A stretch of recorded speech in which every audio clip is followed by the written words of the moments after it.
бид нарыг цээжлэх ёстой ингээд 40 дуу өгдөг. Тэгээ ингээд 40-с 60 дууны ингээд лист өгнө. Тэгээ тэрийг хамгийн гол нь маш богино хугацаанд ингээд цээжлүүлдэг. Тэгээ ингээд яг төвлөрөөд фокуслаад хийх юм бол нэг дууг 40 минутанд хүн цээжлэх боломжтой гэж өгчдөг. Тэг ингээд тэрийг ингээд 7 хоногт нэг тэдэн дуу 10 дуу ч юм уу гэдэг өгчөнгүүд тэрийг ингээд одоо манай хамт бэлддэг байсан хүүхдүүд маань бид нар даалгавраа хийхгүй ч юм уу ирэх тохиолдолд маш их хатуу шийтгүүлдэг тохиолдлууд бас байсан. Тэгээ одоо жишээ нь хүүхдүүд бас ингээд надаас асуудаг байхгүй юу? Ер нь босод ингээд артистууд маань ч юм уу ингээд яаж дуулж сурсан ч юм уу те. Яг хоо багаасаа ингээд суурал байсан. Ингээд сургууль дээрээ сурсан, аав ээжээ залгаж сурсан суур байсан. Гэхдээ яг хамгийн гол юм нь тэр сахилга баттай, юмыг хариуцлагатай бэлтгэл хийдэг багш дээр сурж иж яг сурсан. Одоо жишээ нь бид нэр ингээд даалгавраа хийгээгүй байвал гар үргэлдэг ч юм. Үгүй за. Эсвэл ингээд шууд 10 минут зэно 5 минут бланк бариулаад ингээд хэвтүүлчихдэг. Суниалгадаг, хойр суниа гэж суниалгадаг.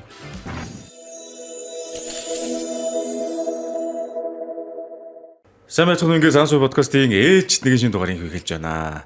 Та бүхэн одоо подкастаа шимтэн сонсож байгаа гэдэгт найдаж байна. Хэрвээ та бүхэн subscribe дараагүй бол дараарай. Дараагийн шинэ дугаар болон орж байгаа материалууд гой зочдуудыг та бүхэн сонсох болно шүү дээ. За тэгэхээр өнөөдрийн дугаар нэлээд онцлогтой. Яасан хэрэг бид нар бол өмнө одоо бизнесийн алдсан туршлагуудыг бол нэлээд ярьдаг байсан. За тэгэхээр энэ удаагийн дугаарыг та бүхэн дуусна сонсороо бид бүхэн юу гэхээр дуу хөгжмийн ертөнцөөр аялах болно. За тэгээд энэ удаагийн зочноор Focus хамтлагийн дуучин Марл Од маань хүрэлцэн ирсэн байна. За сайн байна уу? Сайн байна уу? Урьж оролцуулсанд маш их баярлалаа. Завгүй одоо цагийн хуваарийнхаа дундуур хүрэлцэн ирж оролцож байгаад их баярлалаа. За тэгээд манай Санаасуу подкастыг бол манай үзэж байгаа хүмүүс бол мэднэ. Алдсан туршлагыг ярьдаг тий. Хүн болгон амжилттай гой сайхныг ярьдаг бол бид нар яаж одоо энэ карьерийг босгосон, яаж одоо энэ төвшөнд хүрсэнтэй энэ бүгдийг яриулдаг байгаа. Тэгэхээр одоо өөрөөс тань одоо өнөөдөр энэ дуу хөгжмийн ертөнц болон энэ дуучны амьдрал эний одоо хэрхэн нухчааг даван явсан бэ гэдгийг одоо дэлгэрүүлэх болно. За өөрийн сонь сайхаа чи юу болж байна да? За ойртоо манай хамтлаг шинэ уран бүтээл дээр ажиллаж байгаа. Тэгээд ерөөхдөө арай цацагтай хугацаанд болоогүй. Тэгээд нэг хит хитэн уран бүтээл дээр нэг ажиллаад нэм дараад гэдэг шиг байж байгаа. Тэгээд тохиромжтой цаг хугацааг нь хүлээгээд байж гин. Тэгээд сая сүүлд яг он гарснаас хойш яг би дагаад өөрөө нэг жижигхэн бизнес эхлүүлэх гээд явж байгаа. Тэр нь болохоор юм хумсны маникюрын салон хийж байгаа. Тийм тэгээд тэрэн дээрээ бас төвлөрөөд юмнууд сураад бас явж байгаа. Оо за. Одоо стартап за тэрэн стартап шарын үрхийн бизнес оунер удаа болсон ба шүү дээ тийм жижигхэн. Тэр нь одоо хэдийн хугацаа үргэлжилж байна? Хагас жил болцсон уу? Дөнгөж сая эхлээл явж байна. Одоо яг 4 сараас хойш гэсэн үг. Тийм яг 1 сараас эхлээд яг бүх юмнуудаа дөнгөж эхлүүлээл. Тэгээд яг нэг урлан нэг хумсны урлан маягаар ажиллаж байгаа гэх юм уу? За их сонирхолтой. Энэ одоо энэ талаар бол хоошоо гоё дэлгэрүүлж ярина. За тэгэхээр хамгийн одоо манай гол асуулт бол одоо ер нь одоо ингэж дуучууны карьер те ямар хэцүү зүйл тохиолж байна, ямар бэрхшээлүүд гарч байна. Энэ талаар бас шууд сонирхъя гэж бодож байна л да. Энд бас дан соло уран бүтээлч биш яг ингэж студид хариалагдчих явж байгаа гэсэн үг тийм учраас энэ одоо эхлээд гарч ирэхэд хэдийн хугацааг зарцуул одоо хэрэг бэлтгэл хийж байна те. За маш гоё асуулт байна. Би ерөөсөө өмнө яг ийм асуултандаас хариулж байгаагүй юм байна. За ерөнхийдөө яг дуучны карьерийн тухай ярихын тулд би яг бүр бага наснаасаа эхлээд яг анх дуучин болъё гэж зорилго тавьснаас эхлээд ярих хэрэгтэй гэж бодож байна. Яг бүр цэцэрлэгт явдаг 4 настай баг хүүхэд байхаасаа юм уу да. Яг манай цэцэрлэгийн багш над дээр ирээд ингээд дууны тэмцээнд орох санал тавиад тэгээд хэд хэдэн тэмцээнд оролцоод яг өөрийгөө дуулах бас авьяастай юм байна гэдгийг анзаараад тэгээд ерөнхийдөө бэлтгэл хийгээд тэрнээс хойш тасралтгүй яг ингээд сургуульд орсноос хойш ч гэсэндээ тэмцээн уралдаануудад маш идэвхтэй оролцдог байсан. Тэгэл тэр хооронд чинь тэмцээнд оролцсон гэдэг чинь байнгын бэлтгэл хийн эсөөг тэгэл тэрэндээ маш их одоо цаг хугацааг зарцуулж байгаа. Тэгээд 10 жилийн сургуулийнхаа дунд ангид байхдаа нэмээд багштай болж исэн. Яг сургуулийнхаа багшаас өөр яг төвлөрсөн одоо яг нөгөө номын үзүүлээд ногоотой шүлгийг оолгоно гэдэг шиг тийм багштай болоод тэгээд манай найз Халиуна бит хоёр хамтдаа тэр багш дээр хичээллээд ерөөдөө л явсан. Тэгээд тэр багш тэр бол нэлээд удаан хугацаанд бэлтгэл хийж агаад тэр дундуур нь яг 20 онд биш 19 онд яг нөгөө телевизийн шоунд ороод тэгээд тэндээс ерөнхийдөө бол телевизээр гараад ирэхээр ер нь бол бас даяар үзчихэж байгаа. Тэгээ хүмүүс мэддэг болчихж байгаа болохоор тэндээс ерөнхийдөө бас яг эхлэл одоо олон хүмүүсийн нүдэн дээр харагдах эхлэл нь тэндээс бол тавигдсан. Тэгээд манай одоогийн хамтарч ажиллаж байгаа лейблийн маань продюсер маань одоо тухайн шоунаас намайг үзээд тэгээд тэндээс над руу холбоо барьж тэгээд би найзтайгаа хамт очиод одоогийн одоо үйл ажиллагаагаа явуулахад одоо хүрсэн ихний замнал нь тавигдсан гэх юм уу? Зүг. Одоо найз халиунаа бас дуучин халиунаа гээ те. Халиунаатай бүр өмнө байсан юм биш үү? Би бол энэ мэдээгүй юм шиг. Нэгдүгээр ангиасаа битээр нэ. Оо тийм үү. Бүр телевизэн шоунд орохоос өмнө юм биш үү? Тэгвэл би их буруу ойлгодог байсан юм. Телевизэн шоунд ороод найз болсон гэдэг. За тэгвэл хоёр ч бүр их сайн бие биенээ мэддэг юм байна л та хамтардаг те. За одоо ингээд гоё уран бүтээлүүд байна. Одоо ихэнх нь сонсож байгаа хүмүүс их мэдчихэл байгаах. Тэгээд ер нь энэ дуу зохиоход ер нь ямар процесс болж байна? Өөрөө зохиож байна уу? Продюсеруудын өгсөн юм дээр хамтарч байна уу? Тэгээд энэ процесс яаж өрнөж байна те? За зохиод манай лейблийн хувьд ярьчих дөө. Манай лейблийн хувьд болохоор янз явагддаг. Ерөнхийдөө яг ерөнхий дууны одоо хөгжмийг гэх юм уу? Одоо хүмүүс инструментал гэж ер нь л ярьдаг. Тэр хөгжмийг манай продюсер хийн, боловсруулна, найруулгын хийгээд тэрэн дээр нь бид нар хөгжмөө хүлээж аваад одоо гайдлна гэж ярьдаг. Одоо аялгауг нь гаргаж байгаа гэсэн үг. Эхлээд янз байдлаар зарим нь эхлээд үгийг бичиж болно, заримдаа эсвэл эхлээд гайдаа гаргаж болно. Тэрийг бол одоо ямар ч байдлаар хийж болно. Зүгээр ингээ гудамжаар алхаа явж хахад гинт ороод ирэх юм бол утсан дээрээ гэлс гэд аялаад бичээд авчдаг ч юм уу. Яг тиймэрхүү янз байдлаар бичиж болдог. Ерөнхийдөө бит хоёрын хувьд хөвчлэн дандаа хөгжмөө авчаад гайдаа гаргаад тэгээ дараа нь үгээ бичиж явдаг. За ингэж явд юм байна. Тэгэнгүүтээ одоо би нөө юу нэг юм ялгааг асуух гэдэг юм л та. Хувь хүн соло уран бүтээлч үе те ямар нэгэн агентлаггүй ч гэдэг юм уу өөрөөрөө явж иж болно. Тэгэнгүүт одоо студиудтэй ардаа юм продюсертэй юм баг бүрэлдэхүүнтэй ажиллаж байна те. Энэ хоёрын ялгаа нь юу нь ямар ялгаатай те. Даваа тал нь юу гэдэг те. Яг хувь уран бүтээлч байгаад ганцаараа уран бүтээлээ төрөөд явах юм бол яг даваа тал нь миний хувьд яг өөрийнхөө яг хүсснээр өөр ямар нэг хүний санаа бодол үзэл суртал орохгүйгээр бүх юмаа тойрох боломжтой гэж би бол үздэг. Сул тал нь гэх юм бол санхүүгийн тал дээр жоохон дэмжлэг хэрэгцээтэй байдаг. Тэгээд тэр нь Монголын нөхцөлд жоохон асуудалтай байдаг ч юм уу. Тэгэнгүүт лейбл тариалагдаад олон хүмүүстэй баг болоод ажиллахын яг даваа тал нь болохоор илүү одоо уран бүтээлээ гаргахад шаардлагатай одоо хүн хүч ч юм уу санхүүгийн тал дээр бол нэг амар санаагаа жилэгдэх шаардлага байхгүй. Тэгээд нэг юм нь болохоор яг продюсерийнхээ одоо гаргасан стратегийн төлөвлөгөөний дагуу гэдэг шиг яг тэр хүн энэ артистыг одоо бусдад яаж ямар байдлаар харуулахыг хүсэж ийн гэсэн яг тэр байдлаар л харагдаж явна гэсэн үг. Тэр нь яг тухайн артистийн яг өөрийнх нь мөн чанар яг мөн байна уу биш байна уу гэдг нь бас жоохон эргэлзээтэй. Гэтэ аль аль нь тохиролцсны үндсэн дээр явж байгаа болохоор бас нэг тийм зүйл байдаг. Тэгээд одоо жишээ нь Халина Битүүрээс нэг санаа гарлаа гэхэд продюсер дээрээ очингууд боловсруулагдаад тэр хүний санаа ороод тэр хүний Битүүрийг нийтэд яаж харуулахыг хүсэж байгаа санаа нь ороод ингээд нэг холилдоод арай нэг өөр болоод гардаг ч юм уу. Тийм ялгаатай байдаг. Зөв. Ер нь бол юу юм бэ л та. Одоо дэлхийн топ уран бүтээлч чинь бүгд продюсераараа л дамжиж явж байгаа болохоор яг дараа нь нөгөө чанартай уран бүтээлд бас нөлөөлөх юм биш үү? Тийм. Чанар одоо яг нөгөө яалтчгүй бүх юм дээр ингээл мөнгө яригдчихэж байгаа шүү дээ. Тийм болохоор одоо чанартай уран бүтээл хүснээрээ хүссэн хэмжээндээ гаргая гэх юм бол яалтчгүй чанартай тоног төхөөрөмж тэгээд одоо чанартай баг ч юм уу ажиллах шаардлагатай байдаг. Тэнгүүд тэр болгоныг бас хүн ганцаараа яг хийгээд явахад бас айгүй хүндрэлтэй санагддаг. Зөв тийм байна. Одоо яг студиудтэй ингээд хүмүүстэй хамтарч ажиллаж явж штэ тий. Тэгэд юу н хэр их бэрхшээл гардیں۔ Бэрхшээл гэдэг нь нэг замналын хувьтай нэг жоохон шантраад энэ нэг гоё миний санснаар дум байна болохгүй байна. Тэгээд нэг жоохон нэг эмороо тий ингээ босцоо тэгээд тэндээсээ урмаа цаашаа явдаг ч юм уу. Бэрхшээл юу нэр хийдэг дуучин хүний карьер дээр. Зөндөө. Хүмүүс ерөөсөө дуулж байгааг л харж байгаа тайсан дээр. Тий. Ард юу болж байгааг мэдэхгүй учраас бид нараас санаа сууж сонирхмоор байна л да. Одоо яг өөрсдийнхөө жишээн дээр ярих юм бол Алина бит хоёрын хувьд яг pop уран бүтээлч гэж явж байгаа. Тэгээд тэрэнд чинь болохоор бит хоёр pop уран бүтээлч байхын тулд бас нэг хит хитэн одоо шаардлага байгаа нь нэгдүгээрт дуун хүмүүсийн аманд ингээ хурдан цээжлэгддэг байх хэвээр, сэтгэл туртаа хоногчдог байх хэвээр. Хоёрдугаарт хитрхи ийм автотune хэрэглээд хоолоогоо ингээд нэг их хөвтлээд авахгүйгээр яг өөрсдийнхөө хоолоогоор сайн дуулдаг байх хэвээр, чанартай сайн дуулдаг байх хэвээр. Гуравдугаарт бас нэг цаанаасаа тавигдаад байгаа юм шиг, үгүй юм шиг мөртлөө яалтчгүй л нэг шаардлагатай байгаад байдаг юм гадаад төрөх юм уу. Тийм. Өөрсдөө яаж бие авч явах байдал ингээд ер нь зөндөө ингээд шаардлагууд тавигдчихж байгаа. Тэнгүүт тэр дундаас ингээл аль нэг нь болохгүй болчихвол юм уу.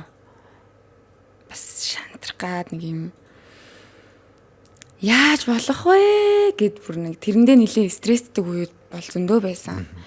Тэгэл одоо дөнгөж гарч ирж байхад жишээ нь бит хоёр маш их хоолны дэглэм барьдаг байсан ч юм уу. Тэгээд хурдан хугацаанд ингээд жингээ хасах ч юм уу, эсвэл жингээ барих юм дэглэмүүд байрснаас болоод эрүүл мэндийн асуудлууд их гарах ч юм уу. Юмнууд айгүйх. Тэгээд дууга хийж явах явцад одоо яг нэг санаа бодцсон байгаад идэг. Тэрийг яг гаргая гэхээр нэг л болж өгөхгүй ч юм уу. Эсвэл яг бит хоёрын хиймээр байгаа юм нь манай продюсерийн хиймээр байгаа юмтай таарахгүй ч юм уу.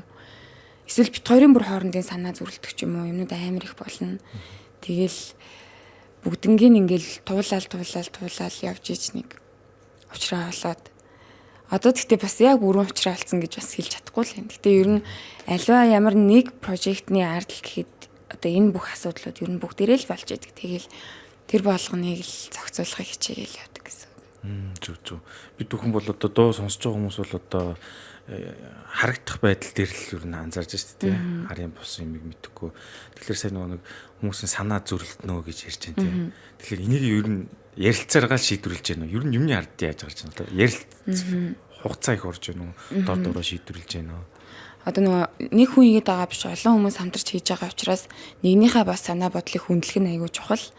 Одоо зөвхөн өөрийнхөө зүтгэж ч юм уу би л ингэж бодож байна, миний л бодол зөв гэж тахаасаа илүүтэйгээр энэ хүний өнцөг нь юу юм? Яагаад ингэж харуулмаар байгаа юм ч юм уу? Тэрийг хүндлээд аль болох одоо хин нэгнийхэн санааг орхигдуулахгүйгээр ингээд тэнцвэртэй тэгшин аль альныхаа санааг оролцуулаад явахыг юу нь л хичээдэг гэсэн үг.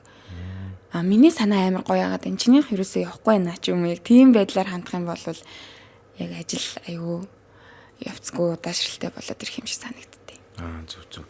За одоо эндээс үүдлээд бас нэг асуух туртаа асуулт асуух гэл л да. Өмнө бас нэг манад дизайнер орж байгаад асууж ирсэн. Ер нь одоо ингээд би бас ингээд одоо юу гэдэг 2000-аас хойш оныхонтой ч аюу хамтарч ажиллаж байгаа манай ажил дээр. За жишээ нь тэгэнгүүт ингээд нэг жоохон арай ах хүмүүс ингээд нэг юм хэлэх. Тэгээд тэдний хүлээж авч байгаа нэг жоохон гэп зөрөө гардаг байхгүй ялгаатай ч гэдэг юм тийм. Тэгэхээр энэ юу одоо дуу хөгжим салбар дээр хэрэг гарч ийн те ажил дээр нэг жоохон насны зөрөө гэх юм уу те тэнгууд нэг би нэг өөрөөр хэлээд хахад нөгөө нь хүлээж авахта буруу арай өөрөөр хүлээд авч те гэдэг ч юм уу те нэг эм орох гэж яриад байгаа шүү дээ. Яг үнэ. Тиймэрхүү юмнууд бас зөндөө гарна. Одоо тэр хүний хувьд гоё гэдэг хэмжээр нэг өөр, бидний хувьд гоё гэдэг хэмжээр нэг өөр ч юм уу. Ер нь аливаа юмыг илэрхийлэх юм одоо хүлээж авах хэмжээрүүд нь ерөөхдөө хүн болгоны хувьд өөр ч гэсэн бас нэг үе хооронд бас нэг нийтлэг өөр юмнууд байдаг ч юм уу. Бас үл ойлголцох юмнууд зөндөө гарна. Тэгэл бас нэг юм насны одоо үеийн ялгаагаараа жоох ингээд чамаас өстэй илүү нэг үеийг амьдэрсэн юм мэдчихээн гэдэг юмнууд бас аягүй их гарна. Тэгээд тиймэрхүү үед бас яалтчгүй тэгэл за гэл өнгөрөх юмнууд амар их байдаг. Одоо хичнээн үеэр илүү ингээ амьдэрсэн ч гэсэндээ одоогийн нөхцөл байдал дээр илүү сайн ажиллаж болох юмнууд юу вэ гэдгийг одоо анзаарчихсан юм шиг ингээ санагдаад тэр санал бодлоо бас ингээ хуваалцах гэдэг болно шүү дээ. Тиймэрхүү үед дээр бас жоохон би мэдэж байна гэдэг юмнууд бас аягүй их гарч ирдэг. Тэгэл яалчгүй эсэргүүцэх үедээ эсэргүүцээд ярилцах үедээ ярилцаа. Тэгээ зарим үед бол за гэдэг хаях юмнууд бас байдаг. За яг л одоо нийтлэг гэрэлт юм байгаа л да. Энд ч одоо бүх газар л байгаа зүйл болохоор. Тэгэхээр тэрийг хэрхэн даван туулж байгаа гэдгийг сонирхлоо. За тэгэхээр яг хуу танай одоо студ продакшн бас нэлээ хідүүл байх та олуул байх те хамтлагууд нь бүрэлдэхүүнүүд. Тий одоо орчин за тоолоод байгаа гэж байна. Алина битэр ингээд нэг артист гэж явж байгаа. Тэгээд Бека Серёша гэж одоо дөрвөн артисттай л үлдсэн байна. Зөв. Тэгэхээр ингээд Монголын одоо энэ дуу хөгжмийн салбарт ч юм уу те энд ер нь ингээд студ продакшнаар ингээд хамтдаа цуг явж штэ таад нэг баг болоод тэгээ явж хаад нийтлэг ийм одоо асуудал юу гарч ийн одоо чинь бүр том зургаар нь харж байна л те Монголын нөхцөлд ингээд дуу муу явахгүй ч юм уу аль нэг нь өөр продакшнистууд богтлдог ч юм уу хаадаг ч юм уу янз бүр ийм салбар дотроо өөр юу болж ийн гэдэг би сонирхох гэдэг юм л та. Жохон томор нэрэл. Сая хоёулаа ингээд студ дотроо бид нар ингээд ойлголцдгоо гэдээ дууссан тий. Яг бусад хүмүүс бидний талаар ямар бодолтой байдаг ч юм уу одоо тэрийг бас гэхдээ яг ундал нэг сайн мэдгүй байна одоо. Бид хэд өөрсдөө ерөнхийдөө бусад лейблүүд ч юм уу хүмүүстэй нэг айхтар сүртэй холбоотой байгаад эсвэл нэг хөрсөлдөх гээд ч юм уу бас нэг байдгүй. Ер нь хийж байгаа бас уран бүтээлийн төрлийн хувьд ч гэсэндээ жоохон ялгаатай учраас нэг айхтар ингээд нэг өрсөлдөөд ч юм уу нэгнийгаа ингээд байдаг юм бол их байдгүй. Гэхдээ бүгдээрээ л ерөнхийдөө нэг зорилготой нэг монголчуудыг нэг саянгийн ирүүлэх ч юм уу нэг сонсох хөгжмөнтэй байлгахын тулд нэг ажил хийж байгаа болохоор бас тэр дунд одоо юу болдг юм бол таа гэж яг бусад лейблүүд бусад хүмүүс яг бид нарын талаар ямар нэгэн юм боддсон болоогүй юм болоо сайн мэдгүй байна. Зөв. За тэгэхээр сая ярин дунд хэлж ирсэн тийм ингээд хүмүүсийг гой сонсох юмтай байлгамаар байна гэж. Тэгэхээр нөгөө нэг яг ингээд уран бүтээлчийн хувьд нийгэмд хүрэж байгаа тэр дууны үг мөг нь бас нэг ийм цаана ийм мессеж хүрчихээсэ гэсэн тэрийг их бодолцож байна уу? Одоо бүүнөр продюсертай хамт багаараа энэ дуу хүмүүс сонсноороо ийм эерэг мессеж авна гэдэг ч юм уу тий. Тэр зүйлийг хэрэг шингээж байна. Ер нь сая ярин дээлсэн шүү дээ хүмүүст амархан аялагддаг байх ёстой гэд энгийн үхтэй дуунууд нэг яваад идэх тий. Маш их бахна хүн ойлгох байгаа. Нөгөө талаараа тэр дуу сонсноор нэрээ би юм байгаад юм биш тэгээд дуунаасаа ингээд хүмүүс сонсогчд нь инспирэшн авдаг ч юм уу тийм. Тэр тал дээр яаж ажиллаж байгаа вэ? Тийм яг бас тухайн дууны нөгөө нэг анхны тавигдж байгаа зорилгоосоо хамаарна л та тэр дуу яг нийгэм рүү чиглэсэн дуу яг хийя гэж зорих юм бол тэр талын үгнүүдийг барьдаг ч юм уу. Эсвэл зүгээр л хүмүүс тийм гоо зөө мэдрэмж өгье. Ганцаар зүй ч юм уу нэг сонсоход хантай мэдрэмж өгөх дуу ч юм уу те.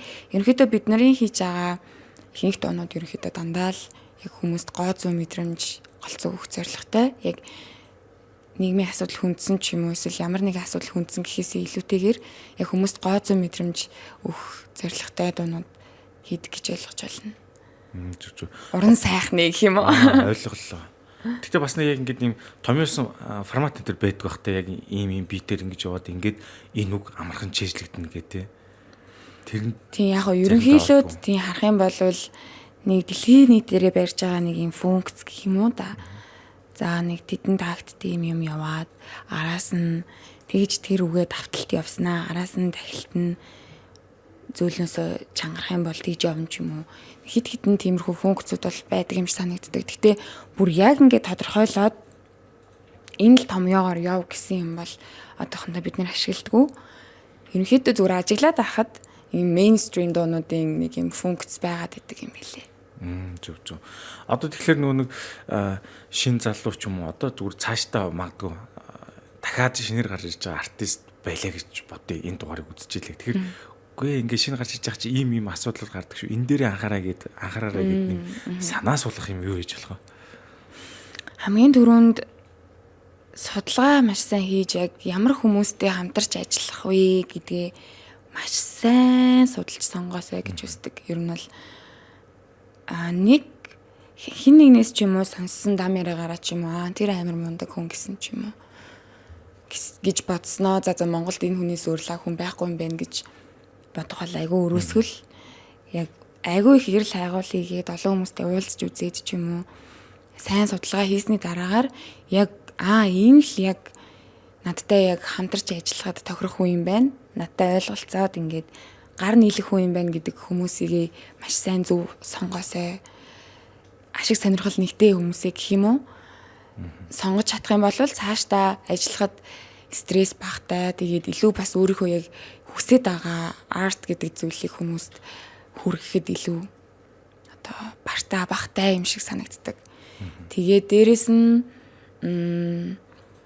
нийгмийн одоо нэг юм гоо сайхны стандарт гэдэг ч юм уу эсвэл одоо түүний адил ямар нэг юм хэмжүүр хүн нэг ийм байх ёстой гэсэн юм бас битгий өөрийгөө оруулаасай. Ер нь өөрийгөө алдахгүй байхыг л байн өөрөөсөө зуураатай байхыг л хичээгээсэй гэж бас хүсэж байна. Нөгөөтэйгөр бас урлаг хийж байгаа хүмүүс маань олон хүмүүс сонсуулаад олон хүмүүст одоо таалагдаад ингээд явах юм бол гоё ч юм уу гэж бас бодож ивэл тэр нь яг урлагтаа үйлчилж байгаа явдал бас муу юм уу биш юм уу гэдэг бас айгүй асуудалтай. Тэгэхээр яг зөвөр миний боддгоор бол хүний хийж байгаа уран бүтээл хамгийн ихний сонсогч нь өөрөө учраас хамгийн ихний сонсогчдоо таалагдах ёстой юм шиг санагддээ. Яг өөрөө таалагдахгүй уран бүтээл одоо хүмүүс ярьдгаар масс гэдэг шиг масс таалагдана гэж бодоод хийчүүл дараа нь өөрөө тэрийг ингээд дуулаад ч юм уу перформ хийгээд явхад ямар ч гоё мэдрэмж авахгүй болвол тэр яг зорилго нь юунд байгаа айгу очир дутагдaltaй болж байгаа хгүй. Тэгээд яг нэг юм мөнгөний төлөө яалтчгүй яг ингээд Монголд одоо зах зээл юм байгаа тэгснэ ингээд амьдрал бас жоохон хизүү штэ санхүүгийн үед бид нар тэгэнгүүт уран бүтээлчд маань ихэнхдээ ер нь жоохон за мөнгө олох хэрэгтэй юм ч юм уу юмуд аягүй их бодож байгаа. Гэтэ түүнийхээ өмнө яг тэр урлагтаа үйлчилж байгаа өөртөө үйлчилж байгаа гэдгээ бас амар санаасай. Тэрэндээ бас үнэнч байдаг хүмүүс бас олон болоосай гэж ер нь боддог. За их гоё хариуллаа. Тэгээд бас ер нь марлууд маань ингээд хувь хүний өөрийн үзэл бодлоо илэрхийлэхдээ ер нь их чөлөөтэй юу. Одоо сайхан бас эд оны өмнө өөр үзэл бодлоо илэрхийлжсэн те. Тэгэхээр энэ тал дээр ер нь шулуухан дуурдгөө хувь хүн талаасаа ер нь ингээд нэг болохгүй зүйл харуул чимээгүй өнгөрдгөө зүгээр дарчдгөө нэлээ хилээд байдаг тал юм уу? Ер нь жоохон хилээд байдаг тал юм. Ер нь хүүхдээ ахын ер нь тийм байсан нэг юм ангийн дарга марга тэгэл нэг сургуулийн нэг юм болгонд ингээл нэг очиол те нэг шудрагаас гээд баг ингээ ярилаад явж идэх хүүхдээсэн. Тэгэхээр ерөнхийдөө нэг тийм шудраг босмос юмны хажуугаар үнэн чимээгүй өнгөрөх дургу. Тэгээд одоо зөвчээсэн буруучээсэн сайн бодож байгаа л за ямартай ч миний үзэл бодол нэг юм байна гэдгийг ер нь хэлчих гээд идэх төрөл юм. Ер нь нийгмийн идэвхтэй байсан байх 10 жилдээ. Тийм. За тэгвэл үргэлжлүүлэлт хоёлаа юу вэ? Цагийн менежментийг асуух гэдэг юм л да. Ер нь ингээд одоо юу гэдэг те артист уран бүтээлч хүн ер нь хэрэг шахуу үед юм бол одоо мэдээж хэрэг түрүү ярианыг дэлжсэн гээд гоо сайхандаа анхаарна те мэдээж хэрэг скин гэрэд маш олон дамжлагууд байгаа. Тэгэл түрүү хоолны дэглэм гэжсэн те тэгээд дуугаа байлт юм айлтна гэдэг энэ ажлаа хэрхэн амжуулж जैन ер нь өдөр нь хэрхэн өнгөрч जैन. За тухайн хүний хувьд энэ ажил мэргэжил нь хэр чухал гэдгээс бас хамаарат хэр ач холбогдол өгж байгаа гэдгээс хамаарат нэлээд олон зүйлийг хийх шаардлагатай болдог гэсэн. Яг за гадаад төрхөндөө анхаарч ин тийм ээ зүгээр наа захын юм. Тэхийн тулд одоо хүмүүс нэг ингээд анзаарагдахгүй ч гэсэн ингээд тайзан дээр гараад хүмүүсийг тайзаа хүндлээд үзэгчтэй хүндлээд ингээд бие гоё явж явахын тулд зөндөө олон зүйл хийх шаардлагатай болчихж байгаа. Мейкап ингээд хоолны дэглэм барьж гин хувцаа өөртөө ингээд зохицуулаад тэрэнд бас ингээд цаг зарцуулна. За ингээд энэ юмнууд ингээд тусдаа бас нэг өдөрт нэг хэдэн цагийг эзэлж ийн гэж ботход яг үндсэн чухал зүйл маань болохоор одоо нөгөө бэлтгэл сургуулалт тэгээд тухайн зүйлүүд орж байгаа. Тэгэнгүүт яг алина бит хоёрын хувьд одоо яг эд завгүй ч юм уу амар олон тоглолттой үеүүд гэх юм бол за эхлээд өдрийн эхэндээ яг нөгөө хувь хүний бэлтгэлүүдээ хийчихэж байгаа штэ. Гадаа төрх ингээд мейкап юмнуудаа өөртөө бэлдээд тэгээд студи дээрээ очиод хоолойныхоо бэлтгэл халаалт сургуультуудаа хийчээд тэгээд тоглолтондоо гардаг. Тэгээ ер нь өдөр тутмын юмнуудаа ерөнхийдөө ингэж зохицуулахын тулд ингээд заавалчгүй нэг ингээд бичиж тэмдэглэж хуваар гаргаж ингэж явж иж амждаг гэх юм уу яг Улаанбаатарын бас төвчрэл дотор. Тэгээд нөгөө тоглолтуудын хуваар одоо бусад ажлуудын ингээд цагийн хувааруудыг маань болохоор манай менежер маань гаргаад өгдөг. Тэр бас айгүй маш том дүхэм одоо тус болдог. Зүг. Тэгэхээр яалтч нөгөө нэг студи production хамт олонтой байхын давуу тал энэ дээр л гарч ирж байна шүү дээ тийм. Зүг. За тэгэхээр одоо бас нэг ингээд Instagram дээр нэг уртын дуудуулж ирсэн бичлэг явуулж ирсэн. Тэгэхээр энэ яг үндсэн одоо Монгол гэдэг ч юм уу энэ өв соёлоо төгөөх тал дээр юу ямар бодолтой байдаг хүмүүс одоо энэ талаар энийг хүргэж одоо чинь уртын дуу гэхээр сүүлийн үед зарим хүмүүс нэг сонсгоо байдаг шүү дээ тийм. Энэ талыг яаж гэж хүмүүст харуулах гэдэг тийм. Өв тэгч гэдэг шиг тийм. Маш гоё асуулт байна. Асуусанд баярлалаа гэдэг. Энэ талаар бүр ингээд маш их бодож явдیں۔ Би яг ялчгүй багаасаа ерөнхийдөө жоохон үндэсний урлаг, язгуур урлаг зүйлүүдтэй маш ойрхон өссөн. Манай аав ээж хоёр өөртөө дуулдаг хүмүүс байдаг. Тэгээ ерөнхийдөө ардын урлагийг бас сургуульдаа цэцэрлэгтээ ерөнхийдөө нэлээд ингээд сурдаг байсан учраас яг монголчуудын яг нэг үндэсний дархлаа гэж юм байгаа шүү дээ. Тэр зүйлийн ялцчгүй хамгийн чухал одоо хэсгүүд нь монгол хэл, тэгээд одоо манай язгуур урлаг, соёл зүйлүүд орж байгаа. Тэгээд одоо өөрсдийн чадах зүйлээр энийг ингээд түгээж явах хэрэгтэй гэж боддог. Тэгэнгүүт яг миний чадах зүйл нь юу юм бэ гэхлээр яг энэ урлаг талаасаа, ардын урлаг, язгуур урлаг талаасаа уламжлуулад одоо дараагийн үедээ ингээд амжуулж үлдээх юмсан гэж маш боддیں۔ Одоо яг бид нарын үеийнхэн, манай үеийнхэн л яг энэ өв уламжлалаа сайн суралцаад өөртөө хадгалаад дараагийн үедээ зааж өгж үлдээхгүй бол яг тасрахад амар ойрхон байгаад байгаа юм шиг санагдаад байгаа байхгүй юу? Одоо сүүлийн үеийн бид нарын одоо дүүнер маань гадаад хэл дээр дандаа контент үзэж байгаа. Яриа нь ер нь бараг 70-80% нь англиар ярьж байгаа. Тэгээд одоо сая 10 жилийн одоо ерөнхий боловсролын сургуулиудаас бас ингээд монгол хэл бичиг уран зохиол хичээл бас ерөнхийдөө жоохон орхигдох маягтай. Тэгээ нэг юм англи хэлийг бүр бага ангиас нь үзүүлж ийн гэдэг ч юм уу. Яг яалтчгүй гадаад хэл бол маш шаардлагатай, нэн шаардлагатай байгаа зүйл мөн. Гэтэ энийг яг хэрэглээ гэж авч үзээд яг монгол хэл, монгол соёл, монгол өв уламжлалаа илүү түлхүү, бүр илүү чухалчилж авч үздэг байгаасай гэж амар их хүсдэг. Маш их хүсдэг. Одоо жишээ нь бид нар ч гэсэн ярианда өөрийн мэдлгүй бүр ингээд англи үгнүүдийг маш их ашигладаг болчихсон ч юм уу. Тэрийг аль болох анзаараад баг-багаар монгол үгнүүдээрээ орлуулад ингээд засаад явах ч юм уу.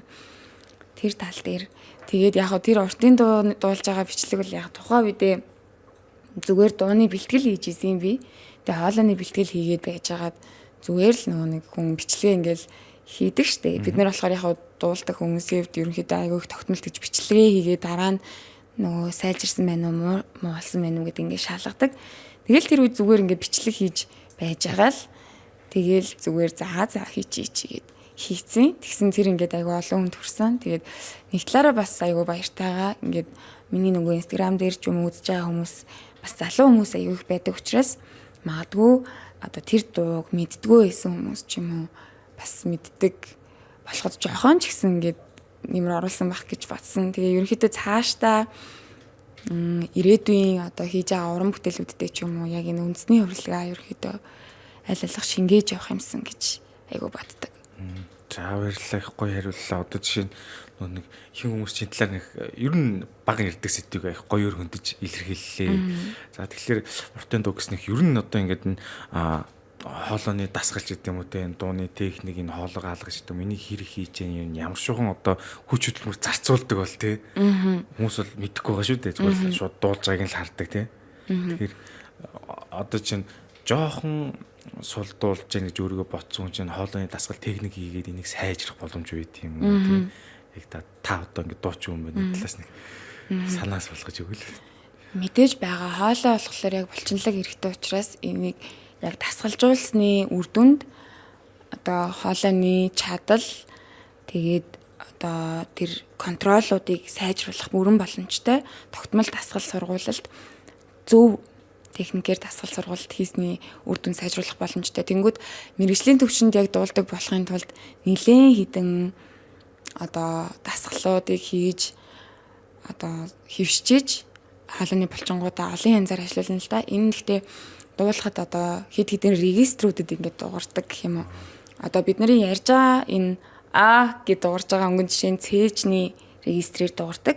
Тэнгүүд Х гэд дуурах юм бол тэр нь одоо арай өөр регистрээр толгойн регистрлүү ч юм уу ингээд цээж толгой тэгээд холимог гэсэн ерхий регистрүүдэд хуваагддаг. Тэгэнгүүтээ тэр нь одоо цээжний дууралт нь хэр их, толгойн дууралт нь хэр их байгаагаас хамаарат одоо англиар хэлэх юм бол chest mix, толгойн их байвал head mix гэж явцдаг.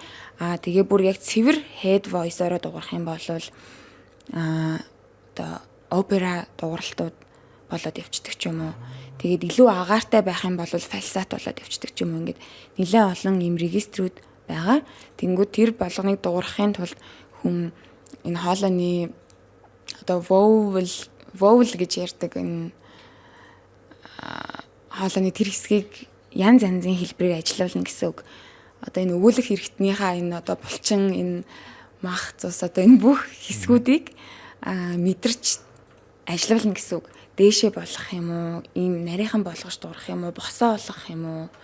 За тэгснээ одоо тэр дуу дуурж байгаа долгион эндээс гарч ирээд агаар цогч байгаа тэр чичиргээг эндээ мэдрэх юм уу? Эндээ мэдрэх юм уу? Эндээ мэдрэх юм уу гэдгээсээ хамаарат хүн сонсогдох авиа нь ямар өргөн цар үрээтэй эсвэл нам нарийнхан ч юм уу гэдэг нь өөр болоод ирнэ гэсэн үг. Тэгэхээр тэр болгон дээр ингээд нарийн ажиллаж ийж хүн яг хүссэн бүх дуугаа одоо ямар ч асуудалгүй дуулж сурдаг гэсэн үг. Зөв. Тэгэхээр нөө түр ярианыг хэлжсэн одоо би нэг халиуна найзтайгаа хамтдаа ингээ багш нар очиод ингээ явжсэн гэсэн чинь тэгэхээр одоо манай подкастыг үзчихэж магадгүй ер нь хүмүүс нэг энэ тэнд хөөрхөн дуулцдаг те. Тэгтээ бас яг зүгээр л энгийн дуулцдаг. Тэргээ сайжруулахын тулд зайлшгүй саяын таны өөрийн чийлсийн дасгалууд болон юм багш авал үр дүнтэй гэж ойлгож байгаа. Багш одоо яг сайжруулах үйл. Тийм. Багштай болоод яг зөв арга барилтай зөв техниктэй багш дээр очиод сурах юм бол илүү одоо нарийн дээрэс нь тэр нөгөө сурах дарааллуудыг нь илүү ойлгомжтой ингээд тайлбарлаж өгөөд хүний одоо амар удаан хугацаанд ингэж сурах байсан юм ин арай бага хугацаанд ойлгуулж өгөөд хамгийн ихэнд бас бидний нэг чухал одоо юм нь ойлгох байдаг байхгүй юу. Тэрийг ингээ ойлгоод эндээ мэдэрчих юм бол дараа нь ингээд хийх учраа ингээ баг багаар олоо явдаг гэсэн. Тэнгүүд бас тэрийг ингээ ойлгохгүй мэдгүй яваад ах юм бол яг сурах хугацаа нөгөө арай урт болоод ингээл санаад байна гэсэн үг. Тэгэхээр багштай болоод явах юм бол зөв арга барилаар сурах маш их төхөн гэсэн үг. За тэгвэл нэг хөрхөн дуусдаг хүмүүс багштай болох нь те. Тийм. Гэтэ бас яг багш болгон зөв арга барилаар зааж чаддаг хэсгийг бол сайн мэдэхгүй байна. Яг манай багш бол яг сайн багш байж азар таарсан. Зөв ойлголоо. За тэгвэл танай клипүүд үзэж байгаа аюу гой зураг авалтан гэрэл тавилаа аюу сайтай байдаг. Одоо синематик талдаа нэлээд сайн авдаг. Энэ одоо бүр тогтцсон байнгын зураг авалт одоо дүрсэн хийдэг юм багтай ажиллаж гэнэ үү ингээд рандомор зарим үед энэ студийг авч гэж янз янзаар ажиллаж гэнэ үү. Дүрсжүүлэхдээ хэрэг. Манай клипийг хийж байгаа яг нэг 2-3 нь л ер нь хүмүүстэй ээлжилж хамтарч ажиллаад идэг. Ерөнхийдөө Монголдоо чанартай дүрс авж байгаа хүмүүстэй ингээд ээлжлэл хамтарч ажиллаад идэг гэсэн үг. Бас ингээд рандомор хүмүүс ингээд аваад байвал урд нь хамтарч ажиллаж үзээгүй хүмүүстэй ажиллахад ер нь жоохон эрсдэлтэй талууд их байдаг.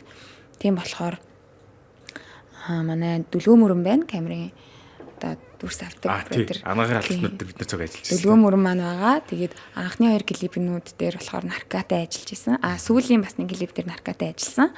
Тэгээд мөнх толгог гэж залуутай. За ингээд ер нь ингээд клипийг ингэж бүтсэн юм байна. Ийм залуучуудад тогтмол ажиллаж байна. За тэрийг мэдлээ.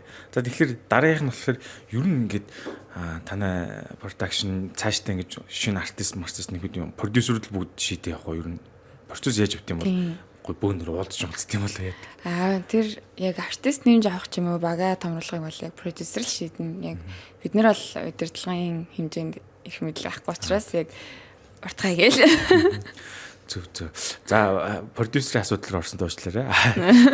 Тэгэхээр нөгөө одоо ингээд түрүү бас хоёлаа ярьжсэнтэй гоё Монголд ингээд бэлтгэл хийж явахдаа бичлэг хийжсэн ингээд тэрэн шиг ер нь дууны бэлтгэл хийхэд одоо өмнө нь багш нар нь хэр их бэлддэг гэсэн бэлдүүлэхийн тулд энэ чинь жоохон ингээд нэг жоохон одоо үгдийг өсвөр насндаа би ч юм ингээд нозорох голддог гэсэн аахгүй юм бэлдүүлж явах тий. тийм тохиолдол байсан уу? Багш нар их чанга байсан уу? Ер нь яаж бэлддэг гэсэн? Яг одоогийн төвшөнд хүрэхийн тулд одоогийн төвшөнд яг одоо өөрийнхөө хэмжээнд ингэж сайжрахын тулд маш их сахилга бат, маш их одоо төвчээр гаргаж ийж одоо яг сурахыг хүссэн зүйлүүдээ сурч исэн. Тэгээ энд маань болохоор яг тэр 2015 оноос хойш багштай болсон гэдэг дээр манай багш ерөөхдөө айгуу тийм яс чанга тийм хүн байсан. Тэгээд бид нарыг цээжлэх ёстой ингээд 40 дуу өгдөг. Тэгээ ингээд 40-с 60 дууны ингээд лист өгнө. Тэгээ тэрийг хамгийн гол нь маш богино хугацаанд ингээд цээжлүүлдэг. Тэгээ ингээд яг төвлөрөөд фокуслаад хийх юм бол нэг дууг 40 минутанд хүн цээжлэх боломжтой гэд өгчдөг. Тэг ингээд тэрийг ингээд 7 хоногт нэг тэдэн дуу 10 дуу ч юм уу гэд ингээд өгчөнгүүд тэрийг ингээд одоо манай хамт бэлддэг байсан хүмүүс маань бид нар даалгавраа хийхгүй ч юм уу ирэх тохиолдолд маш их хатуу шийтгүүлдэг тохиолдлууд бас байсан. Тэгээ одоо жишээ нь хүүхдүүд бас ингээд надаас асуудаг байхгүй юу? Ер нь бусад ингээд артистууд маань ч юм уу ингээд яаж дуулж сурсан ч юм уу те. Яг уу багаасаа ингээд суурал байсан. Ингээд сургууль дээрээ сурсан, аав ээжээрээ заалгаа сурсан суур байсан. Гэхдээ яг хамгийн гол юм нь тэр сахилга баттай юмыг хариуцлагатай бэлтгэл хийдэг багш дээр сурж иж яг сурсан. Одоо жишээ нь бид нэр ингээд даалгавраа хийгээгүй байвал гар үргэлдэг ч юм. Үу за. Эсвэл ингээд шууд 10 минут зэно 5 минут бланк бариулаад ингээд хөвтүүлчдэг. Суниалгадаг, хойр суниа гэж суниалгадаг. Тэгээ ингээд тэгтээ нэг юм хүчирхийллийг сурчилсан болчиход. Тэгтээ энэ юм ямар нэгэн одоо хүчирхийллийг дэмжиж байгаа явдал биш шүү. Зүгээр надад тохиолдсон зүйл нь ингээд нэг юм утасны цэнэглэгч одоо юм кабелээд нь штэ. Ийм юмар ингээд гарлуугаа ингээд цохиулдаг байсан. Тэр нь гэхдээ яг бид нар өөрсдөө нөгөө өөрөг хариуцлага биелүүлээгүй байдаг байсан учраас одоо ингээд сануулга болох байдлаар ингээд тэгж ханддаг байсан. Тэгэл тухайн үед бол тэгж нөгөө нэг шийтгүүлж байгаа нь амар хэцүү санагддаг байсан ч гэсэн те одоо бас нэг талаараа хэрэгтэй байсан юм шиг санагддаг. Гэхдээ одоо юунууд дотроо дасгалууд дотроо хийлгэж байгаа дасгалууд дотроо бас ийм хүчний дасгалууд айгүй их хамтарч хийлгдэг байсан. Одоо уушигны багтаамж сайжруулахын тулд сууж босонгоо дуулах ч юм уу, гүүнгээ дуулах, эсвэл хөвтөж агаад хөвлийн дээр ингээд хүнд жинтэй зөвлөөр дарах, эсвэл сууж агаад дуулах ч юм уу. Ямар нэгэн дасгал хийж яахт нь ингээд дуулуулах ч юм уу. Тиймэрхүү арга барилуудаар бидний одоо амьсгалын техникүүдийг бас айгүй их трейн хийдэг байсан. Тэгэхээр тэгээ батхлаар ерөнхийдөө айгүй нэг цэрэгжилтийн байдалтай гэдэг шиг тийм байдлаар ерөнхийдөө бол дуулж сурч исэн. Тэгэхээр бас яг урлагийн хүн байхад одоо яг маш их сахилга бат тэгээ юм хатуужил шаарддаг юм шиг санагддаг. Зүг. Багшийн яг тэр шитгэлүүд бол сахилга бацуулах гал үзээд нь шүү дээ тий. Вайланс үзүүлэхтэй бол биш тий. Зорилго нь бол тийм. Тэрнээс үл за миний хөө дуулчих гэж аргадад бол бас зарим хөвч одорно шүү дээ тий. Ер нь тийм л ах. За тэгвэл бас нэлээд одоо гэрийн даалгавраа хийгөө шийтгүүш тий ингэж одоо сурдсан байна сайн багш нар байхын тулд. Гэтэ яач утсан сахилга батг бол одоо энэ цаашаа явахад тийм шүү дээ. Сахилга босууж. За одоо дараагийн асуулт их сонирхолтой асуулт энэ. Одоо үед бол одоо их хүмүүс маань тий хаяа гон готор нь баярлна, эм орн юу гэдэнтэй сэтгэл зүйн асуудлууд. Тэгэхээр иймэрхүү зүйл одоо артист хийж байгаа нь гаргал байлгүй бас тэгээд энийг юу н хэрхэн даван туулж байна, ямар зүйлүүд тохиолж хувийн талаасаа тий. Гоё асуулт байна. Ийм асуудлууд ерөнхийдөө уран бүтээлч гэдэг талаасаа ч гарна, хувь хүн гэдэг талаасаа ч гарна. Энэ талаараас бүр нэг айхтар дэлгэрүүлж би бас нэг ярьж байгаагүй. Тэгээд 2019 оноос хойш юм уу да яг нэг өөрийнхөө хэмжээнд сэтгэл зүйн асуудлуудтай ингээд тэмцэж ер нь явж байгаа гэх юм уу.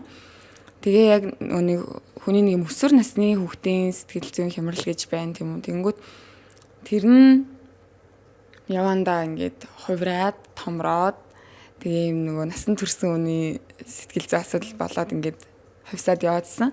Тэгээ тэр донд ерөөсөө яг гарц гаргалгаа олцдохгүй баг нэг 4 жил мэл бүр яг ингээл зүгээр юм өөрөө өөртөөгөө дотроо ингээд тэмцсэн нэг юм төвчсөн байдалтай гэх юм уу зүхтсэн твчсэн яг тэр гол проблемаас ингээд зүхтсэн твчсэн байдалтай аюух явсан.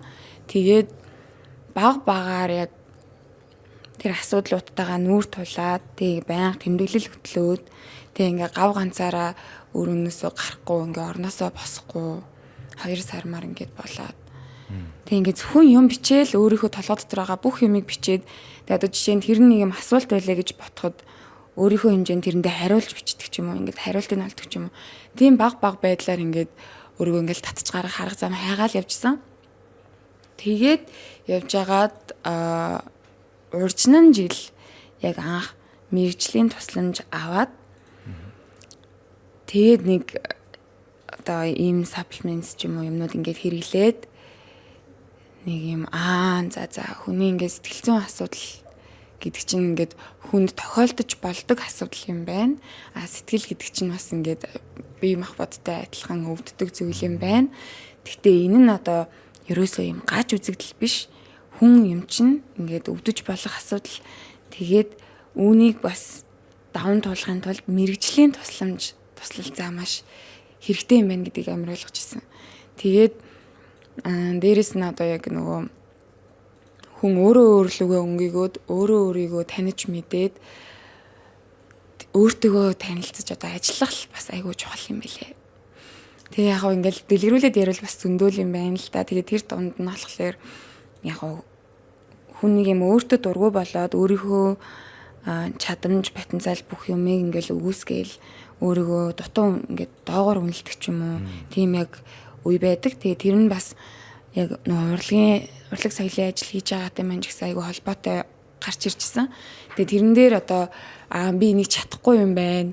Надад ингэх хангалттай бололцоо байхгүй юм байна гэд өөрийнхөө нөөц бололцоо чадвар дээр эргэлзэхээсээ гадна нөгөө л нэг юм харагдах байдал нэг юм хүмүүсийн тавьсан стандартад нийцэх ч юм уу тийм юмн дээр бас ингээд өөрийгөө айгүй бас хэрэгцээгүй зоож исэн юм шиг санагддаг.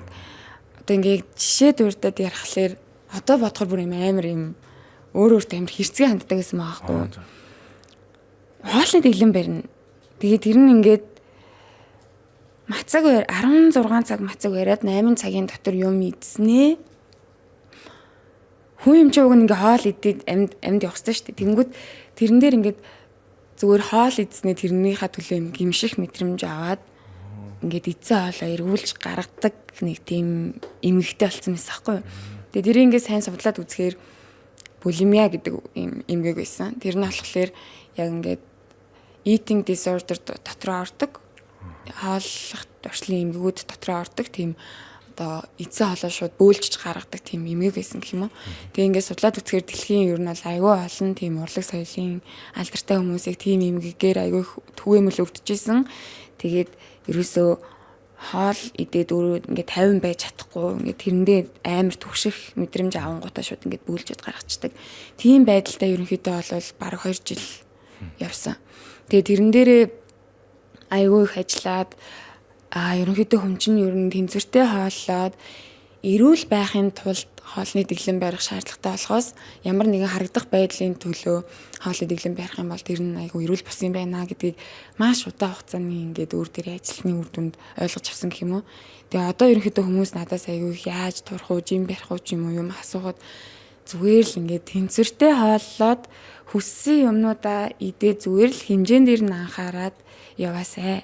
Эрүүл байх нь л хамгийн чухал гэж хэлмээр санагддаг. Тэнгүүт энэ бас манай урлаг соёлын холбогдлолтой эмэгтэйчүүдэд бас айгүй түгээмэл танил сонсогдчихэж магадгүй. Ерөнхийдөө нэг иймэрхүү юм туулж исэн. Тэгээд одоо энэ асуудал маань бас сэтгэл зүйтэй маань бас холбоотой. Яг тэрийг даван туулаад эрүүлэр шийдвэр гаргаад явах тухайн үед тийм одоо сэтгэлийн хат байгаагүй гэх юм уу. Тийм байсан учраас яг тийм байдалтай айгүй удаа явсан. Тэгээд сэтгэл зүйч тэгээд сэтгцэн имлэг ийм мэрэгжлийн тусалцаанууд авсны үр дүнд ерөөхдөө бол энэ зүйлсийн ард бол гарч сэтгэл зүгээ докторжуулж чадсан гэх юм уу.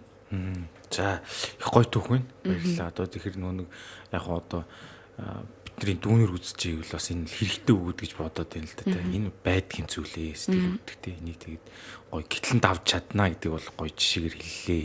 Тэгэхээр яг тэр eating disorderтэй холбоотой дагалдах ингээд юу гэдэг шинж тэмдгүүдийг бол нэлээд сонсч ирсэн бас нэлээд байдаг юм байлээ л дээ. Тэгэхээр энийг бас давж чадсан байна те. Бас гоё дүүх байна. Тэгэхээр юу гэдэг хүн бол яг ингээд шаналал яваад байдаг те. Энийг ингээд үүрч байгаа ачаагаа те. Яаж нэмгэлт зохицуулахыг бол марлууд маань бас гэтлэн дуусна хаваалцлаа. Баргийн хүн болгон бас яриад байдаггүй. Заримдаа хүмүүс санаа зовдөг бах те.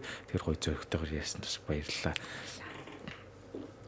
За тэгэхээр дараагийн болохоор одоо явахтай ингээл клип гарна, дуу гарна гэл хүмүүс чи ерөөдөө сая чиний хэлдгээр шинж чанарт анхаарат шүү дээ. Харагдах байдалтай мөн чанарыг мэдэхгүй те тэр хүн дотор юу болж байгаа гэдэггүй. Тэнгүүд тэрийг дагалдаад нэг юм атгаархах одоо хейтерс гэдэг тийм юм гарч ирж байгаа л дээ. Энтэй хэрхэн зогцож байна, хэндлийж байна, янз бүрийн комент видеоныхон доор ч юм уу те Instagram дээр янз бүрийн хүмүүс юу ч магадгүй орж ирж байгаа бах те. Тэгэхээр энийг одоо сэтгэл зүйн дархлаа суудсан уу, зарим нь хариулж ингэж юу яриад байна гэж биччихсэн үү? Ер нь яаж зохицуулж чинь те? Байж л байх тодорхой хэмжээнд. Янз ер нь ингээд тухайн үеийн нөгөө сэтгэл зүйн байдал хэр доктортой байгаа эсгээс ирэхэд хамардаг гэх юм уу? Айгүй гой доктортой сэтгэл зүйтэй ингээд 50 амгалан байж ивэл нэг ачаал бүглэгүүд байхгүй. Яг заримдаа бүр нэг яа да гэд нэг юм эвгүй болцсон үед яг голын болоод нэг юм эвгүй юм уншчих юм бол хямрна бас эвгүй. Заримдаа бүр ингээд нэг амар тэмцэгч зан хөдлөөд ер нь чи яахаар надад ингэж хэлэх хэвээр ингээд тэгэх үе байдаг. Тэгээд ер нь ихэнхдээ нэг ингэж боддог дотроо. Миний байхыг хүсдэг, миний болохыг хүсдэг, очихыг хүсдэг хамгийн мундаг хувилбар маань хамгийн гоё тайван, хамгийн ухаалаг хувилбар маань энд ямар хариу үйлдэл үзүүлэх байсан бэ гэж боддог. Тэгэж ер нь бол тухайн зүйлд хариу үйлдэл үзүүлдэг гэх юм уу. Тэгвэл арай ингээд нэг зөв шийдвэр гаргах юм шиг. Нөгөө талаасаа бас нэг сэтгэл зүйчээс нэг сурсан юм нь дотоод хүүхдээ сонс гэж байнгалдаг саг. Дотоод хүүхэд гэдэг маань хүүхэд чинь ямар байдаг вэ гэхээр нөгөө нэг бурхан дотортой гэж ярьдаг шүү дээ. Юу ч нэг тоохгүй, нэг стресстгүй байж лээдэг. Тэг ингээд ата харахал чөтөөрхөл альва тийм муу муухай бүх юмнаас хол байдаг шүү дээ. Яг тэрэн шиг дотоод хүүхдээ сонсоод хариултал үзүүлэх юм бол бас тэгээ яадیں۔ Гэдэг ч юм уу. Яг тиймэрхүү байдаг. Тэгэхээр ерөнхийдөө яг тиймэрхүү нөхцөл байдалд аль алах өөр дээрээ жоох ингээд бясалгаж жагаад ингээд хариулт үзүүлэх юм бол арай зөв шийдвэр гаргаж чаддаг. Тэгэхгүй яг ингээд түрэгдчих юм бол бас жоохон нэг нөгөө амтналаг зангаараа яг өөрийгөө хамгаалах гэдэг шүү дээ хүн чинь. Тэнгүүд яг тэрвэрээ үзчих юм бол бас нэг жоохон эвгүй байж магадгүй. За ойлголоо. Тэгтээ сайн хариулт гэхгүй. Одоо юу гэдэг те. Миний хамгийн сайн хувилбар энд юу гэж хариулах байсан бэ гэж бодох чаа. Үнэхээр яг хэрэгжүүлж болохоор зүйл байгаа байхгүй. Энэ их гоё арга байна тий. Тийм хэрэг тохиолдол тий. Хүмүүс бараг санаа сууж байгаа юм шүү. За тэгэхээр ер нь ингээд тайзан дээр бол 10 жилээсээ ч юм уу дуулж муулаа гарч ирсэн гэсэн шүү дээ. Ер нь ингээд тайзан дээр гарах айдас ч юм уу жоох ингээд тогтлоод шүү дээ тий. Тэр бол ер нь байн тогтмол байдгүй. Өөртөө ч заримдаа өөр чинь хувьд одоо тий гайгүй болдгоо. Нэг стейж юм байгаад байдаг шүү дээ. Айдсыг одоо хэмжлээдэг л дээ. Тэр зүйл дээр хэрхэн зогцож байна тий. Тэрийг яг би сүулт яг анзаараад нэг юм дүгнэлтэн төрсөн. Юу гэхээр бусад хүмүүс намайг юу гэж бодох бол гэсэн төвтэйгээр тайз руу гарах юм бол маш их сандардаг. Бүр ингээд чичрээд бүр ингээд салгалаад. Яг анх би тэр нөгөө телевизийн шоунд орохдоо урьдчилсан хаалтай шатанд орохдоо яг урд ингээд шүүгчнэр суулгацсан. Тэр хүмүүсийн бодол надад амар чухал байгаа шүү дээ. Тэнгүүт яг тэр хүмүүс намайг юу гэж бодох бол гэж бодоод орчингууд бүр ингээ өвдөг салгалаад ингээд ус уух гэж гармаа ингээд чичрээд. Тиймэрхүү тохиолдлууд ерөнхийдөө одоо ингээ ажиглаад байхаар энэ тэнд ер нь одоо тайзууд дээр гарахад ч юм уу. Хүмүүсийн бодол нэг хамаагүй зүгээр яг гоё дуулах юмаа дуулаад үзүүлчихье. Би угаасаа сайн бэлтцсэн гэд тэр бэлтсэн бэлтгэлдээ нэгдүгээр сэтгэл хангалуун байх юм бол ингээд айгүй тайван. Тэг хүмүүс юу гэж бодох талаар нэг бодохгүй байвал айгүй тайван гардаг.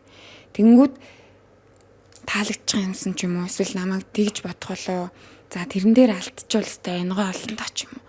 Нэг бусад хүмүүсийн бодол дээр төвлөрчих юм бол ингээл салгалаад эхэлдэг.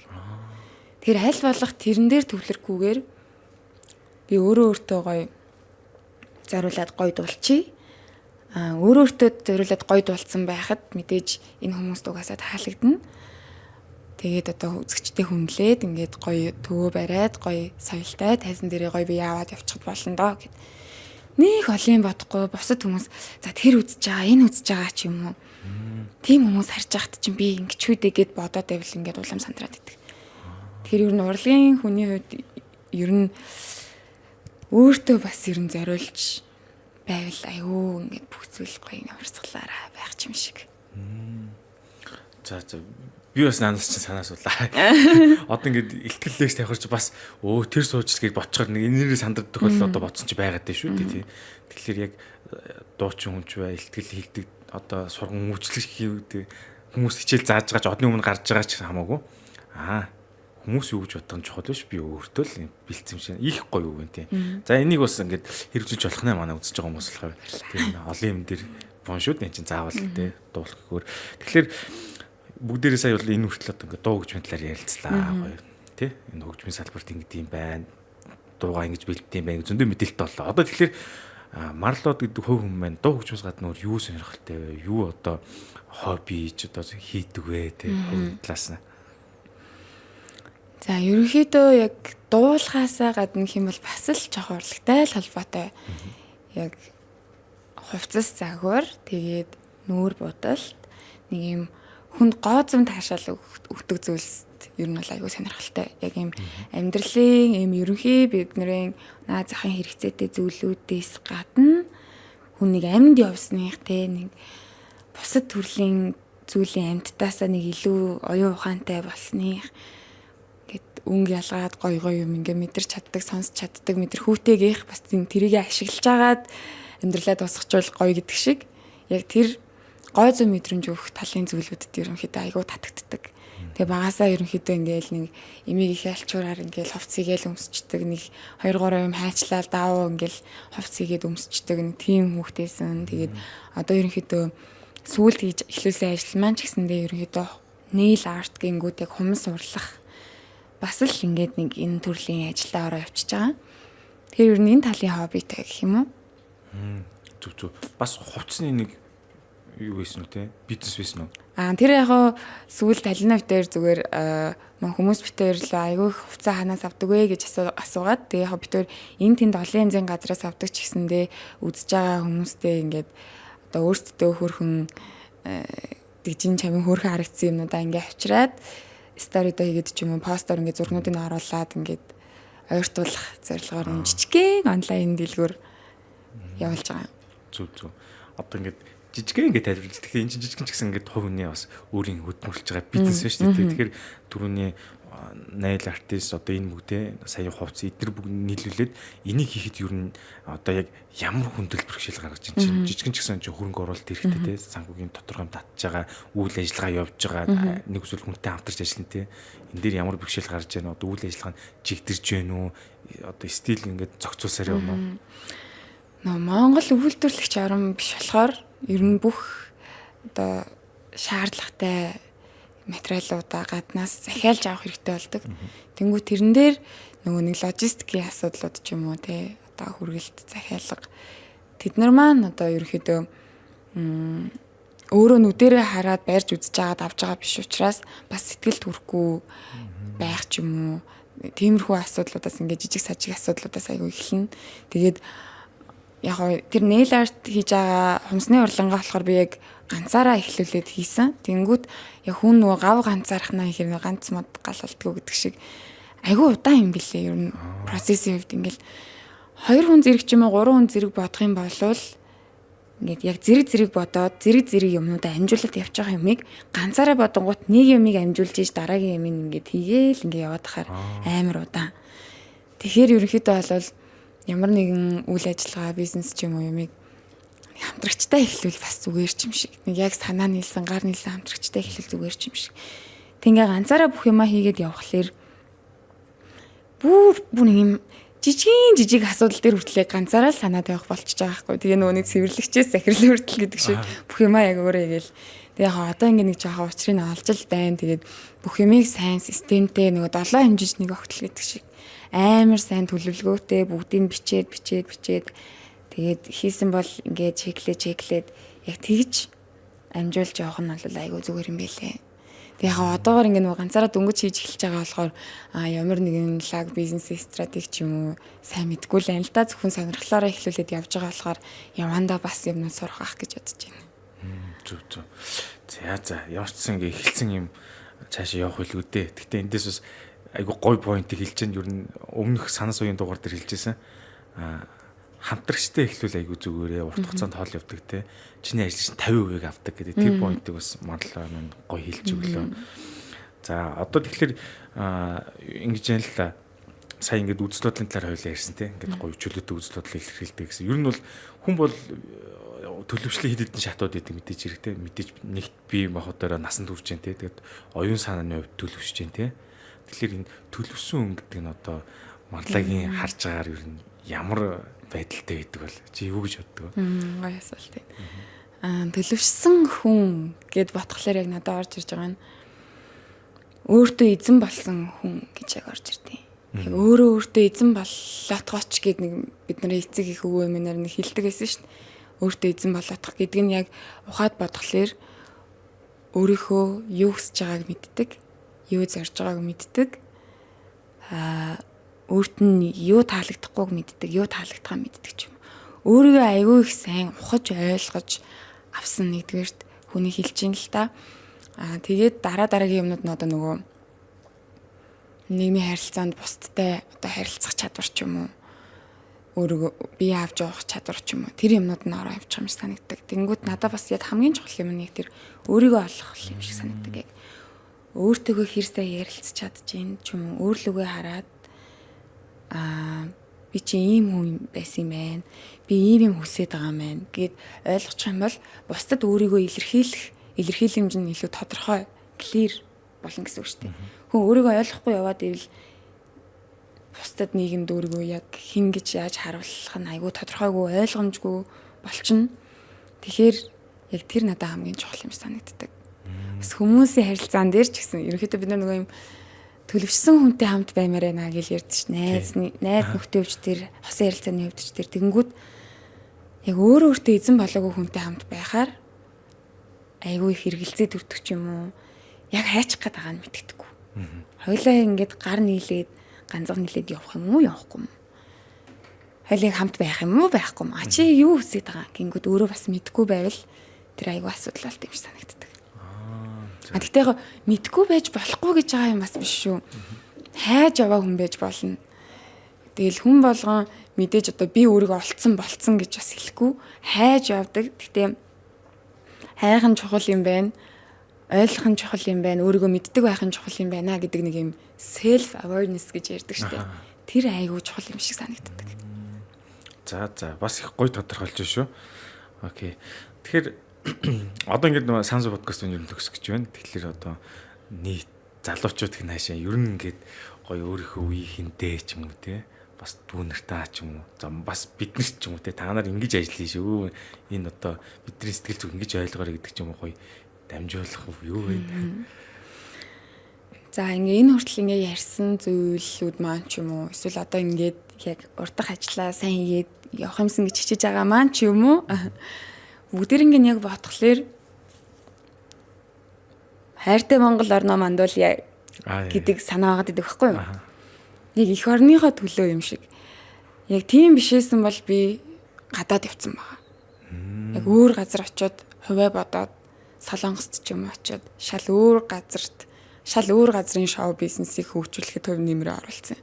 Явах гээд байгаа байхгүй юу? Тэнгүүт энэ хүртэл ингээд ажиллаад мөрөөдлийнхөө төлөө хичээгээд зүтгээд олон хүмүүстэй ингээ амтраад юм сураад ингээд өнөөдөр бас энэ дээрээ яриа сууж байгаа маань ч гэсэн яг нэг юм их оронч одоо үзлээс маань үүдэлтэй гэж хэлж болно. Тэг яг ингээ базаад хэлэхэд тэнгүүд энийг үзэж байгаа ах нар ихчнэр дүүнэр одоо юу гэдгийг хүмүүс маань байвал бидний одоо яг их оронч байх одоо цаг үе нь бол ирсэн юм шиг надад санагддیں۔ Одоо дараагийн үедээ ингээд Монгол гэдэг улсаа эрүүл ингээд дархлаатай авч ингээд үргэлжлүүлж үлдээхийн тулд бид нар бүр өөртөө золиод ч хамаагүй их оромж байхаас өөр аргагүй цаг үед ирсэн. Тэнгүүт дор бүрнээ уртгаа яг сайн хийж их орондоо хувь нэмэр болоосай. Ажил төрлөө хийж аяг тавгаа угааш нийгмийн даатгалаа төлж гэдэг шиг яг урдах бүх юмаа ингээд чин сэтгэлээсээ хичээнгүү их орныхоо төлөө гэд хийж ингээм хамтдаа урагшлаасай гэж юу нь бол хүсэж байна. Тэгээ яг сүүл миний тэр нөгөө чагсаал дээр гараад бас ярьсан шалтгаан маань ч гэсэндээ манай уран бүтээлчд ингэж ярьдаг байхгүй юу ингээд нэг гоё юм шинэ ингээд чанартай уран бүтээл хийчлээ эсвэл кино хийчлээ ч юм уу. Эсвэл тэнд нэг тийм гоё юм гарсан байна. Тэрийг өрөөс монголчууд үзэхгүй байна. Гэж чанартай юм сонсохгүй байна ч юм уу. Айгүй их тийм яриа байдаг. Тэнгүү тэрэн дээр яг надаа юу бодогддог вэ гэхээр чанартай юм сонсоод мэдрээ таашаагаад явж явах зав алгаа монголчуудад. Гэхдээ тийм бүр юм сөхөө алга гэх юм уу? Survival mode дээр яваад байгаа байхгүй бид нар. Хоол чухал байна. Байр, ус, тог, түлээ, мод, борцог чухал байгаад идэг. Нөгөө аим гоё ингээл би ч гэсэн хүн штэ, амьд байгаа хүн штэ. Тэгээ ямар гоё хөгжин бэ? Вау, ямар гоё кино хийгээвэ гэд бодох гэсэн чинь яг тэр тухай бодоход биш. Ингээд яг анхдагч хэрэгцээгээ биелүүлэхэд тарих маань ажиллаад штэ. Манай залуучууд ихэнх нь одоо байрны лизингээ төлөх гээд ажиллаж байгаа ч юм уу. Тэнгүүт одоо за бид нар өнгөрчээ ч юм уу те дараагийн үе маань бидний хүүхдүүд ч юм уу бидний хүүхдүүдийн хүүхдүүд маань илүү сайхан орчинд амьдраасай, илүү амьдралыг таашаагаасай ч юм уу гэж би хувьдаа боддیں۔ Эх орондоо амьдралыг таашаагаад хүний нутагт биш эх орондоо амьдралыг таашаагаад эх орноороо бахархаж амьдраасай гэд бодонгууд яалтчгүй хүн болгон дор бүрнээ залхуурахгүйгээр урдах ажиллаа маш сайн хийгээд сая бас нөгөө ингээд чагсаа тэмцдэг шигээ шаардлагатай үед нь нийгмийн идэвхтэй байгаад ингээд яваасай. Тэгээ бид нар ингээл хийгээд ах юм бол дараагийн ч юм уу дараагийн үгүй анхдагч хэрэгцээндээ нэг санаа зовоод ах шаардлагагүйгээр аялах ч юм уу дэлхийг таньж мэдэх ч юм уу тэр нэг гоё хүн болсныхоо тэр таашаал авах гоё мэдрэмжүүдтэй анхаарч эхлэх юм шиг надад санагдаад байгаа. Тэгэхээр энэ бүхний төлөө дараагийн хүүхдүүд үр хүүхдүүдийнхаа хойч үеийнхээ төлөө урдах зүйлүүдээ чин сэтгэлээсээ эх орныхоо төлөө хийдэг байгаасай гэж хүсэж байна. Оо за. Уриалж байна. Ямар гоё гэлч. Одоо тэгэхээр яг марл учиг ийм бодолтой залуучуудаас олон байгаа гэж найдаж байна. Одоо жишээ нь юу гэдэг ихэнх хүмүүс чи жоохон байна юу их хорморон уртах юмаа гэдэг байтал те аюу гой цаат маргааш нөгөөдөр аюу гоёор гихээлгээр харж одоо ингэж хэлж байгаа хүмүүсээс олон байгаасэ гоё хэлсэн байл сая одоо би өөричнэрэнээс нэг юм анхаарсан хэрвээ би ингэж гадагшаа аваад гадны урлаг соёлыг хөгжүүлээ явж явах байсан те тэгэхгүй одоо ингэж байж байна те survival mode ч гэсэн энэ дэр ингэж бүгд ингэж зүтгээ явж байна гэдэг чи их гоё сэтгэл буулаа тэгэхээр энэ сүүлийн хэлсэн нөгөө нэг яг гоо их оронч гэдэг үг сүүлд нэг популист үг сонсогддог болсон ч гэсэн ерөнхийдөө ингээд одоо байгаа ажлаа масаа гэд маргаашхан ирээдүйд энийг зориулна гэдэг үг л үнэхээр таалагдлаа. Яг чадах зүйлээр хэлсэн байхгүй тий. Тэр нь одоо заавал тэр нөгөө нэг улс төрд ороод байх шүү дээ. Яг дуу хөгжмөрөө ч гэсэн гэж улсынхаа энтертайнментыг хөгжүүлнэ гэдэг юм уу тий. Энэ санаа нь маш их таалагдлаа. Тэгээд маш том дотоод ертөнцтэй гоё үзэл бодолтой хүн байна. Тэгээд манай подкастэнд ингээд өөрийнхөө үзэл бодол болон өөрийнхөө дотроо бодж исэн сэтгэл зүйн асуудал болон бус зүйлсүүд ингээд илэн далангуу гоё чөлөөтэй ярьсан маш их баярлалаа. Ер нь ихэнх хүмүүс харагдах байдал дээр анхаарал ингээ хэлчүүл яачгүй гэж санаа зовоод идэг. Тэгэхгүй гоё чөлөөтэй ярьсан их гоё авууштай байлаа. Тэгээд цаг гаргаж ирсэнд маш их баярлалаа марлаа. За подкастт орж оролцуулсанд маш их баярлалаа. Тэгээд бас таны подкастыг хувьдаа айгу бас чанартай айгу асуултуудын хувьд ч тэр ярилцлагын хувьд тэр бас хувьдаа маш их чанартай подкаст гэж үнэлдэг байсан. Тэгээд намайг бас тоогоод орж оролцуулсан маш их баярлж байна. Тэгээд миний ярианаас авах зүйл байвал аваад хаях зүйл байвал бас хайраа. Тэгээд зөвхөн энэ бол миний хувийн үзэл бодол, миний ертөнц байсан юм шүү. Тэгээд маш их баярлалаа. Бас яриаг маань одоо сонсож хүлээж авсанд маш их баярлж байна. За зочиндоо их баярлалаа, их гоё үг хэллээ. Тэгээд уран бүтээлд амжилт хүсье. Баярлалаа. Та бүгдээ ажилтж гисэндээ хамгийн том амжилтыг хүсье. Ингээд Sounds подкастын энэ удаагийн дугаар энэ төрөд өндөрлж байна. Дараагийн дугаараараа ирэн уулзцаая. Баяртай.